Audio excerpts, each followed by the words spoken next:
Welcome to the Museum Roadshow. It's midsummer 2011, and today we're going to be visiting with Carol McCarthy. This was recorded before her dad, Jim McCarthy, passed away, and Jim is also visiting with us about the McCarthy family that has been a part of this Detroit Lakes community since the late 1800s. Michael McCarthy was my great-grandfather, and my dad was a year old, I believe, or almost a year when he died. So neither of us really ever knew him, but we heard a lot of stories, and we have a lot of documentation about the life and times of Michael McCarthy, who came here from Ireland, the Isle of Wight, actually, the same place Paul McCartney from the Beatles came from. Little connection there. But he came over in the He was 18 years old. Okay.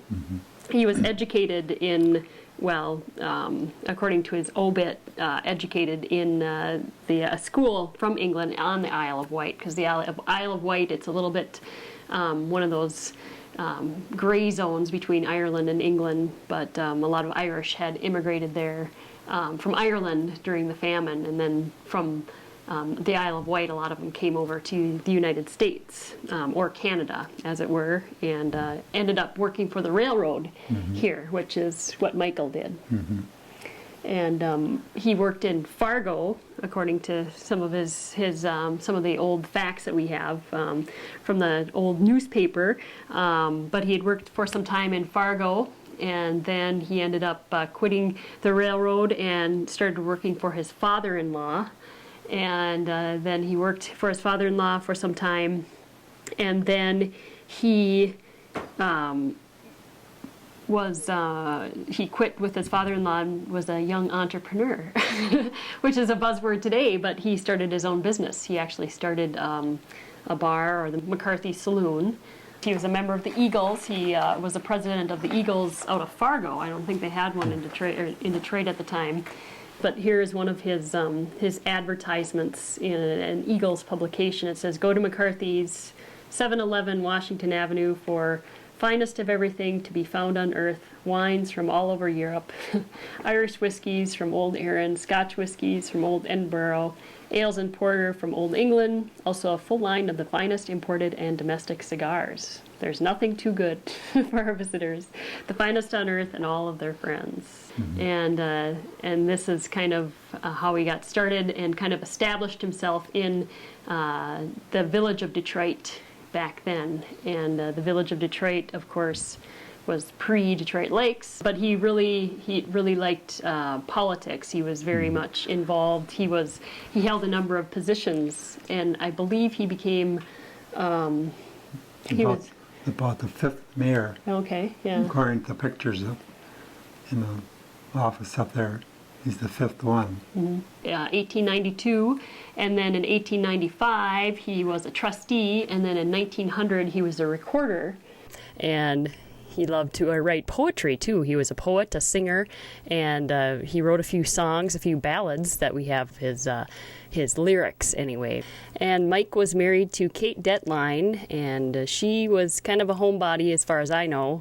She may have helped him out in the bar a little bit, or the saloon, but she was involved in a lot of women's groups and just kind of a socialite of sorts. And they had 5 children. This is Grandpa and Grandma. And then that's Dad, Sid, Uncle Frank was the oldest. Michael, there was another Michael. Dad. And Emil, or Mike. Yeah. There were 2 Mikes. Yeah, he was a good singer too. Okay. And Mike died, he didn't live real long. He died at age 63 in 1927. And you can find his gravestone up in the Holy Rosary Cemetery right off Rossman Avenue there. I believe it's one of the big ones in the front, and his father, Dennis, is also buried there.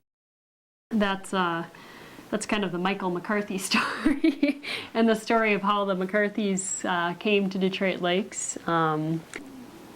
Now, your family, our family, was kind of in the hospitality. Yeah. They were in the hospitality business. And your father, actually, this kind of ties into the McCarthy Hotel, which your father, Clarence McCarthy, ran. Yeah, Clarence and George. The son of Michael McCarthy. McCarthy Hotel is across from Norby's. And they had a fire upstairs. Uncle George and his wife lived upstairs, and then they had a fire. My grandma, she kept a little ledger. She said McCarthy Hotel burned out Friday, May 13th, 1927. They had it fixed up, and then they went back there. Oh, okay. But the McCarthy Hotel, it was the hotel that all the hunters were standing out in front of, showing all three legs. This is the guy that shot, Fred Darko was the one that The shot second one. the Okay. wolf. And Uncle George is right here. Okay, the last one on Yeah. the right, And I think that's the game warden with the hat on. in the pipe. Yeah. Okay, and that's the hotel that your Uncle George and your dad owned. Yeah, Okay. Clarence and George. Okay.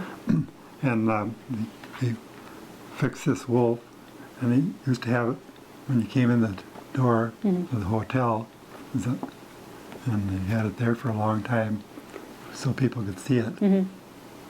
Right. Now it's at the museum, it's a lot smaller. The wolf is almost as big as a deer. Yeah, It had 3 legs. And it was causing a lot of trouble. the legend. Yeah. All right. So the McCarthy Hotel, that's another better picture of it. So it was actually a hotel that was Hotel, run. cafe, and bakery. Oh, okay. They had bakery stuff, and Okay. Mr. Williams was the cook. And he used to make turtle soup. People would bring old turtles, and he'd kill them. Okay. And then did they sell it, or what happened to that? No, they had it for a while, and they thought maybe a place. They got the idea there'd be a nice hotel down by the lake, so they built the Edgewater Beach Hotel. Okay. My dad and his uncle and his brother-in-law. And you kind of remember them building that Yeah. then, too. That's the Edgewater Beach Hotel, Okay. and his dad and Uncle Al there. Okay. And what is that? Is that cordwood, or how is it? There's that stone.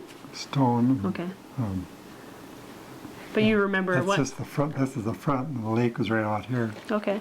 And you remember how Yeah, them building it and George- walking around down there? George took me. I must have been about 5 or something, because he carried me up the gangplank, and we went down there one night to look at it, to see how they're doing. So I remember him carrying me up there. There's still remnants of the Edgewater hotel that my grandfather built still around.